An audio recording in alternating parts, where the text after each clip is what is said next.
First of all, what do we know about the ceasefire? It really has been an extraordinary 12 hours or so.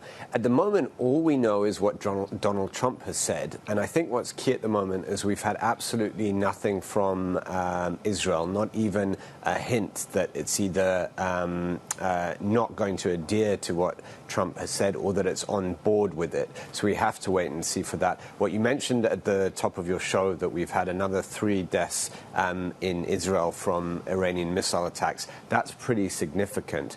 And I think, according to memory, these might actually be the first deaths in Israel for a week since about last Monday, because Iranian missile attacks had waned in the last few days, and they were almost all being intercepted. So that is a type of thing that could probably scupper Donald Trump's plans. We have to wait and see.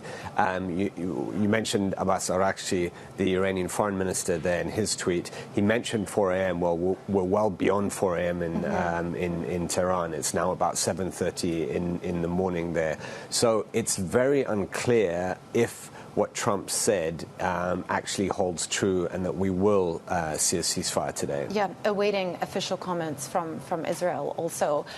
Let me ask you about the attack, the Iranian attack on the U.S. base in Doha yesterday. The whole experience felt pretty surreal from our standpoint, from the moment that they announced that the airspace was closing to the explosions that were being heard in Doha. What is our interpretation of what Iran was trying to achieve? I think Iran had to do something to save face, if nothing else, with its domestic population.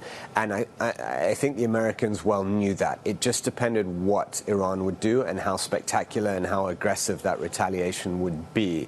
In the end, it seemed like it was very choreographed, very calibrated, and there's even been speculation that Qatar knew that this was coming and was actually okay with it. The Al Udeid base that was targeted, which normally has about 8,000, 9,000 U.S. service members, was evacuated. The airspace in Qatar was closed down about an hour beforehand. A few hours before that, the U.S. had urged its citizens in Qatar to seek shelter. So they knew it was coming. And in fact, Donald Trump, in an extraordinary Truth Social post, even thanked Iran for the forewarning and said that they had now got it out of their system. And that is when oil markets dropped. Oil was plunging almost as soon as it became clear the Qatar attack wasn't serious. So just to recap then, we are ostensibly supposed to be hearing about a ceasefire going into effect between Iran and Israel.